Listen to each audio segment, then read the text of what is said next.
I should have spotted the clues. Looking back now, it was all so evident.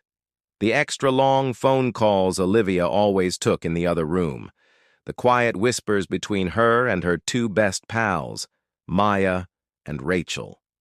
Even the way they insisted on preparing this trip themselves, claiming they wanted to surprise me with a stress-free getaway. I believed it was love. Turns out, it was an ambush. We had been in this tropical paradise for 5 days, soaking up the sun, savoring 5-star meals, and building memories, or so I thought. It was the kind of trip people dream of, and I let my defenses down, believing this was the prize for all my hard work. On our last night, Olivia suggested we go out for drinks at a private lounge they had located. It was a little off the main path, nestled away from the bustling tourist places. She had smiled so sweetly when she asked me to go, her fingertips tracing the rim of her cocktail glass as she murmured, "Let's make tonight exceptional." I was ignorant to the venom behind her words. The lounge had this dim, intimate lighting, the kind that made things feel strange. We sat in a corner booth, my wife on one side, her two best friends across from us. They giggled, sipped their drinks, leaned into each other like schoolgirls with a secret. I should have paid attention when Maya continued refilling my glass, her gaze flitting to Olivia like they were waiting for something.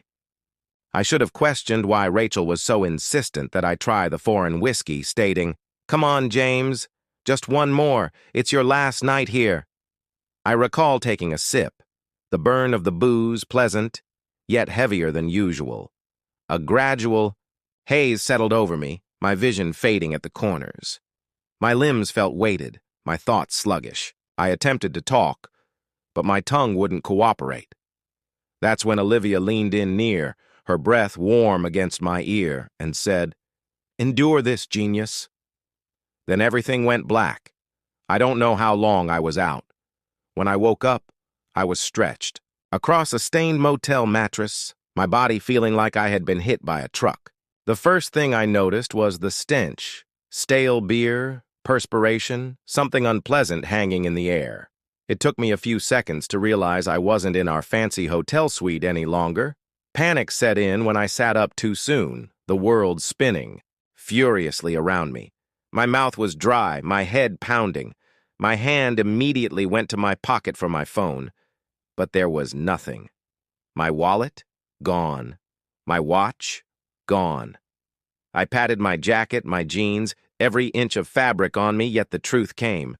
Swiftly and brutally. They took everything, my passport, my credit cards, my cash.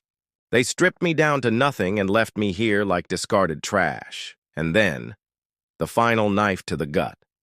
My phone propped up on the nightstand, showing a video. Olivia's voice.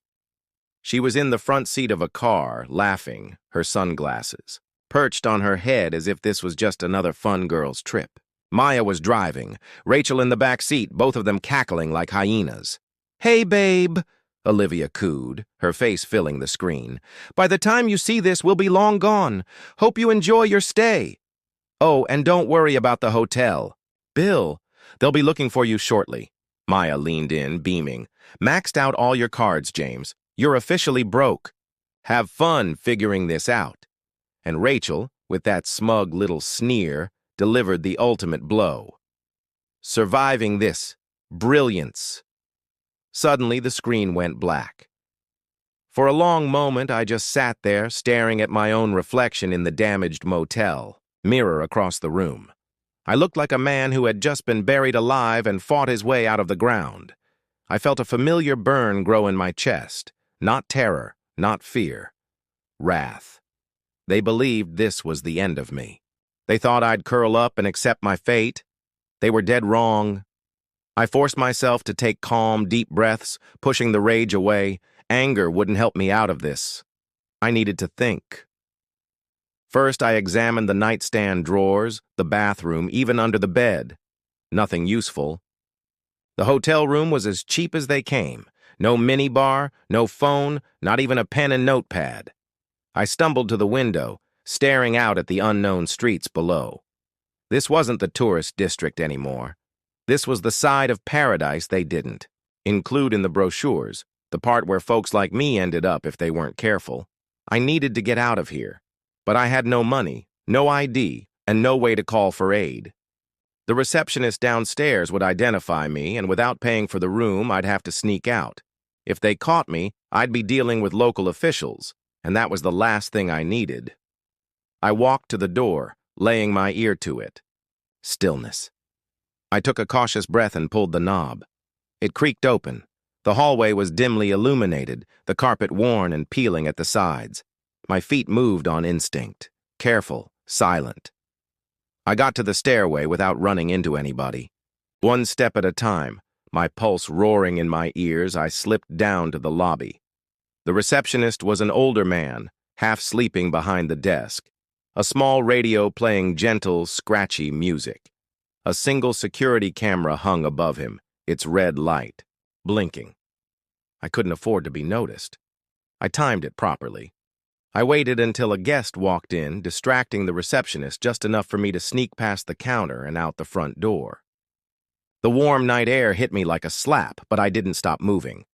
I walked quickly, head down, slipping into the crowd. I had no money, no phone, no plan. Yet I had one thing, a reason to fight. They thought they had won. They had no idea what was coming for them. Me through a few more knife evenings, maybe even buy some new clothing, get a nice dinner. But not enough to leave. Luis must have read my mind. You do 2 more tasks, you'll have what you need. 2 more? I breathed, then nodded. Felix grinned. Welcome to the team, James. I didn't react because I knew this wasn't a team. This was a game. And I had just been handed a dilemma with choices. That night, I chose a cheap hostel and paid for a bed. I ate genuine food for the first time in days. I took a long shower, letting the water wash away the grime, the strain.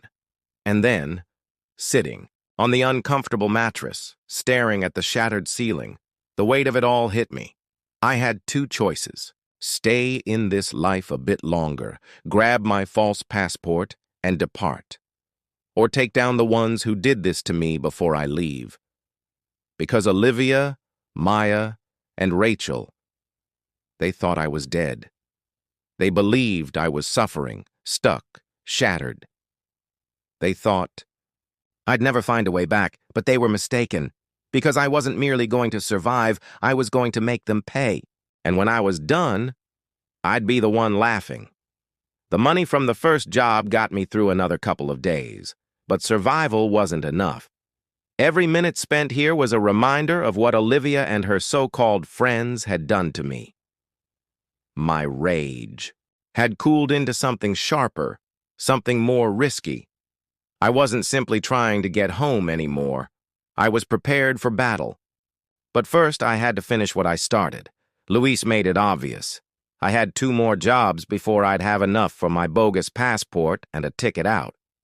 If that was the price of freedom, I'd pay it. The second job, a test of loyalty. I arrived at El Toro before dawn. Just as before, Luis was standing at the curb, a new cigarette between his fingers. This time, Felix wasn't with him. "Where's your guard dog?" I asked. Luis sneered. "Felix doesn't like getting awakened early, but you seem like you didn't sleep at all." He wasn't mistaken. Sleep had been an afterthought since the minute I woke up abandoned in that motel. "Let's just get this done," I mumbled. Luis nodded, tossed his cigarette away, and walked into the SUV. I followed. The weight, despite the gun stashed in the glove compartment, suddenly felt heavier than before. We traveled in quiet for miles, the city disappearing behind us. The more we traveled, the rougher the roads became. Finally, we pulled up to a little airstrip. A single plane sat in the middle of the runway, the kind of aircraft used for private cargo transfer.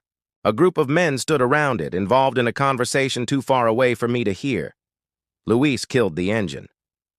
"This one's different," he said, turning to me. "Larger deal, greater danger. You screw up here, there's no coming back from it." I gazed at the men approaching the jet, my gut already telling me what he wasn't saying. "This isn't just about driving, is it?" Luis shook his head. "No, Today, you're my insurance." He reached into the glove compartment, brought out a pistol, and laid it on the dashboard. "You ever use one of these before?" I didn't answer right away. I had been in the military.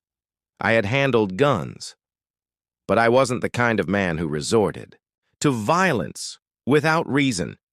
Yet right now my reasons were mounting up quickly. So I took up the revolver, checked the magazine, full. I chambered around and looked at Luis. "What's the task?" Luis grinned. "That's what I like about you, James. You don't ask silly questions. A transaction gone wrong. We got out of the car." Luis led me toward the gathering near the plane, his tone turning into something casual, almost lazy, like this was just another day at work. The man in charge was Eduardo, a stocky guy with a shaved head and piercing eyes. He was surrounded by two men, both armed, both observing us attentively. Luis and Eduardo chatted niceties, but I wasn't listening. My focus was on the body language. Something was different. Eduardo seemed agitated. His